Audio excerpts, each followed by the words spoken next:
হয়। আপোনালোকে ইতিমধ্যে গম পাইছে যোৱা ডিচেম্বৰ মাহত আমি আমাৰ বিটিআৰ গভৰ্ণমেণ্টৰ 4 বছৰ যি বৰ্ষপূৰ্তি সেইটো আমি পালন কৰিলোঁ আৰু এই 4 বছৰত আমাৰ বহুতো অভিজ্ঞতা হ'ল। আমি বহুতো কাম নিজে শিকিলোঁ, জানিলোঁ যে ডেভেলপমেণ্ট বুলি ক'লে কি হয়। আচলতে ডেভেলপমেণ্ট বুলি কি হয়, ৰাস্তা ঘাট বা ইনফ্ৰাষ্ট্ৰাকচাৰ নহয়। ইয়াতে সকলো দিশটো সোমাই আছে, অকল এটা দিশ নহয়। আমি মানে আগতে হয়তো এনেকৈ বহুতৰ মানে চিন্তাধাৰা এনেকুৱা আছিলে যে ডেভেলপমেণ্ট মানে ৰাস্তা এটা হৈ গ'ল বা ইনফ্ৰাষ্ট্ৰাকচাৰ হৈ গ'ল সেইটো বুলি ভাবিছিলোঁ। কিন্তু এতিয়া আমি নিজে কৰি পেলাই বহুতখিনি কথা গম পাইছোঁ যে কৰণীয় বহুত ক্ষেত্ৰত আছে, বহুত দিশত আছে। এতিয়া কিছুমান নতুন কথা আমাৰ বিটিআৰ চিফ ডাঙৰীয়াৰ পৰা আমি শুনিবলৈ পাইছোঁ। সেইটো হ'ল হেপিনেছ মিছন আৰম্ভ কৰিছে। সেইটো যে আমাৰ ৰাস্তা ঘাট পদূলি চব উন্নত হৈ গ'ল, আমি উপাৰ্জনো আমাৰ বহুত হৈ গ'ল, আমি বহুত মানে লাখ লাখৰ মানে জীৱন যাপন কৰি আছোঁ। তথাপিও যদি আমি পৰিয়ালত যদি আমি সুখী নহয় আচলতে, তেতিয়াহ'লে সেই উন্নতিৰ কি অৰ্থ থাকিল। গতিকে হয়, গতিকে এতিয়া আৰু আমাৰ 4 বছৰ আমি ইতিমধ্যে অতিক্ৰম কৰিলোঁ। গতিকে এইটো বছৰতো আমাৰ বহুতখিনি কৰণীয় আছে, বহুত ক্ষেত্ৰতে কৰণীয় আছে, বহুত ইনকমপ্লিট কামবিলাক আছে, সেইখিনি কমপ্লিট কৰিব লাগিব। আৰু একে ক্ষেত্ৰতে আমি যিখিনি নতুন ভিজনবিলাক লৈছোঁ, আপোনালোকে ইতিমধ্যে গম পাইছে যে গোটেইখিনি জনগোষ্ঠীক বিটিআৰত সন্মান দি পেলাই তেখেতসকলে যাতে নিজৰ সংস্কৃতি ভাষা সকলোকে লৈ পেলাই জীয়াই থাকিব পাৰে ইয়াতে, তাৰ বাবে মিছন ডকুমেণ্টছ বনাইছে গোটেই 26টা জনগোষ্ঠীৰ কাৰণে। সেইবিলাক আমি কেনেকৈ ইমপ্লিমেণ্ট কৰিব পাৰোঁ তাৰ ওপৰত কাম কৰিব লাগিব। আৰু ইয়াতে এটা কথা চিন্তা কৰা হৈছে যে অকল এটা পাৰ্টিকুলাৰ জাতি যাতে মানে অকল আগুৱাই যায় সেইটো নহয়, সকলোৱে একেলগে আগুৱাই যাওঁ আমি। আৰু বিটিআৰটো এটা মডেল হিচাপে ছেট আপ কৰিব পাৰোঁ গোটেই ভাৰতবৰ্ষতে হওক বা গোটেই বিশ্বতে হওক, যে বিটিআৰত এনেকৈ হৈ আছে বুলি, এনেকৈ পৰিৱৰ্তন আহিছে বুলি। আৰু ইতিমধ্যে প্ৰত্যক্ষ কৰিছে জনসাধাৰণে যে ডেভেলপমেণ্টৰ আগত কিন্তু শান্তি বিৰাজমান হৈছে। শান্তিৰ পিছতে আমি ডেভেলপমেণ্টৰ কথা চিন্তা কৰিবলৈ পাইছোঁ।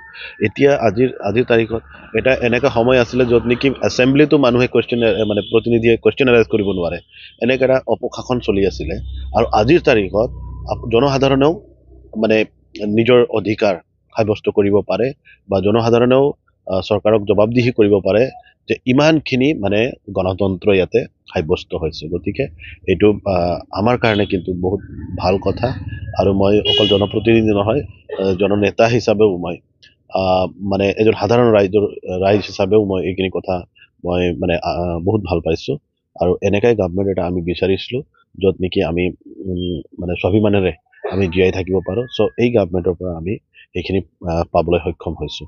এতিয়া বৰ্তমান দেখিছোঁ বিটিআৰৰ যিখিনি খিলঞ্জীয়া জনগোষ্ঠী আছে, তাৰোপৰি বহুখিনি মানে জনগোষ্ঠী আছে, তেওঁলোকৰ মাজত এটা খোকোজা আছে বিটিআৰ চৰকাৰখনে যি উন্নয়নমূলক কাম কৰিব লাগে সেইখিনি কিছুমান দায়িত্ব পোৱা নাই বুলি কৈ আছে। কেনেকৈ কি কৰিব? তাৰমানে এনেকুৱাও হয় যে যেতিয়া আশাবিলাক বেছি হৈ যায়, ইয়াৰ আগতে কিন্তু মানুহে সেইটো চিন্তাই কৰা নাছিলে। কিন্তু এতিয়া সকলো জনগোষ্ঠীৰ হওক বা কিবা হওক আশাবিলাক বেছি হৈ গৈছে। তো 4 বছৰত সকলোকে সন্তুষ্ট কৰাটো ইমান এটা সম্ভৱপৰ নহয়। আৰু বিটিআৰ এটা কাউন্সিল হয়, ইয়াতে আমি আমাৰ ৰেভিনিউ কিমান আছে আপোনালোকে জানে। গতিকে সেইখিনিৰে ইমানখিনি কাম কৰাটো, ইমানখিনি ইনফ্ৰাষ্ট্ৰাকচাৰ কৰাটো, সকলো দিশত কাম কৰাটো এইটো ক্ৰমাৎ মানে ইম্পচিবল অলপ হয়। যদিও আমি যিমানখিনি ফাণ্ড এল'কেশ্যন আমি পাই আছোঁ সেইটো যাতে 100% ইমপ্লিমেণ্ট হওক তাৰ ওপৰত আমি গুৰুত্ব আৰোপ কৰিছোঁ। আগতো ফাণ্ড আহি আছিলে, কিন্তু ইমপ্লিমেণ্টেশ্যনৰ ক্ষেত্ৰত আগতে গণ্ডগোল আছিলে। এতিয়া ইমপ্লিমেণ্টেশ্যনৰ ক্ষেত্ৰত কিন্তু মানে আপুনি এইটো সন্দেহ কৰিব নোৱাৰে, কিয়নো 100% হ'ব লাগিব। ৰিভিউৰ পিছত ৰিভিউ মিটিং হৈ আছে, এটা ডিপাৰ্টমেণ্টৰ ওপৰত আৰু এটা মানে কমিটি বহাই থৈ দিছে যে কামবিলাক ভালকৈ হৈ আছে নে নাই। সেইটো ক্ষেত্ৰতে এতিয়া আপোনালোকে গম পাইছে যে আমি বহুত ক্ষেত্ৰত মানে জল জীৱন আঁচনিৰ ইমপ্লিমেণ্টেশ্যনৰ ক্ষেত্ৰত অলপ কমপ্লেইন পাইছোঁ। লগে লগে ৰিভিউ মিটিং আমাৰ চিফ ছাৰে লৈ লৈছে ওদালগুৰিত, বিভিন্ন জিলাত লৈছে যে এই আচলতে এইটো ইমপ্লিমেণ্ট হৈ আছে নাই। বহুত ক্ষেত্ৰত এনেকুৱা হৈছে নলা খান্দিছে, পাইপ খোলাকৈ এৰি দিছে, আৰু আজি 1 বছৰ 2 বছৰ আগতে আঁচনিটো হৈ যাব লাগিছিলে, এতিয়ালৈকে হোৱা নাই। এনেকৈ মানে অকল মই এইটো ডিপাৰ্টমেণ্টৰ কথা কৈ আছোঁ, বেলেগ ডিপাৰ্টমেণ্টৰো এনেকৈ আছে।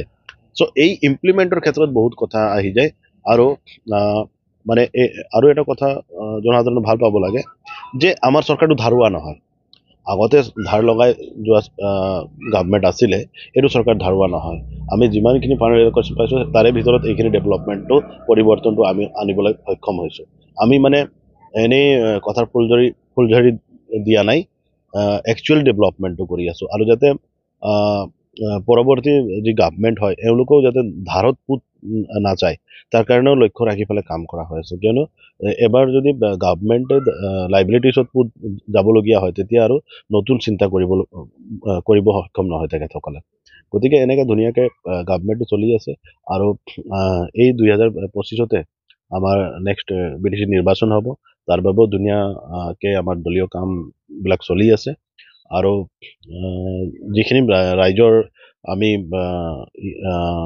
ৰেছপন্স পাইছোঁ সেইটোকতো ক'ব পাৰি যে এইবাৰ আমাৰ যোৱাবাৰতকৈ 10 গুণ বেছি ভাল ফল এটা হ'ব লাগে সেইটো আশা ৰাখিছোঁ 2025 চনত যে দ্বিতীয় নিৰ্বাচন হ'ব তাত BPF-ৰ পৰা বহুখিনি প্ৰত্যাখ্যান আহিব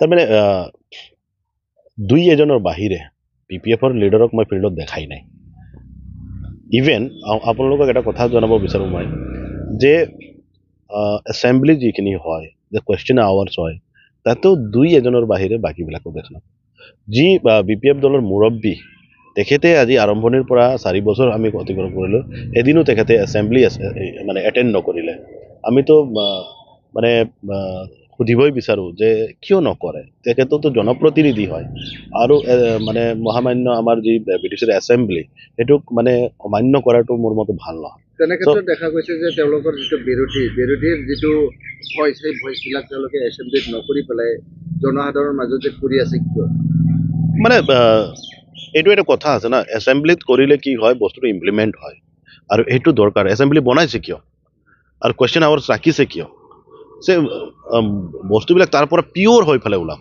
যিকোনো আঁচনি হওক যিকোনো ইছ্যু হওক তাৰ পৰা পিয়'ৰ হৈ পেলাই ওলাওক সেইকাৰণেতো গণতন্ত্ৰ ইয়াতে চলি আছে চ' তাতে যদি ৰ'ল নহয় বাহিৰত এনেই আৰু মানুহক বিভ্ৰান্তি কৰিবৰ কাৰণে ভাষণবাজি কৰি থাকিলেতো নহ'ব আচল পাৰফৰ্মেঞ্চটো তাতে দেখাওক আচল পাৰফৰ্মেঞ্চটো তাতে দেখাব লাগিব মানুহক ইয়াতে জনসাধাৰণক এনে বিভ্ৰান্তি কৰি পেলাই লাভ নাই আৰু সেইটো কাৰণে মই আপোনালোকক পুনৰবাৰ কৈ আছোঁ যে দুই এজন লিডাৰৰ বাহিৰে BPF-ৰ না ফিল্ডত চাইছোঁ না আমি এছেম্বলিত চাইছোঁ কাকো দেখা নাই আৰু জনসাধাৰণৰ মাজত লিডাৰ থাকিবই লাগিব তেখেতসকলে ইভেন অপজিশ্যনৰ যি ৰোল ল'ব লাগে সেইটোৱে ল'ব পৰা নাই তো বাকী আৰু কি কৰিব সেইটোতো আপোনালোকে গম পায় থেংক ইউ সকলোকে শ্ৰদ্ধা প্ৰণাম জনাইছোঁ আৰু সমূহ অসমবাসী ৰাইজলৈ ভোগালী বিহুৰ আন্তৰিক শুভেচ্ছা জ্ঞাপন কৰিছোঁ আমাৰ যি জাতীয় সংস্কৃতি পৰম্পৰা থলুৱা ৰুটি পিঠাৰে যাতে ভোগালী বিহু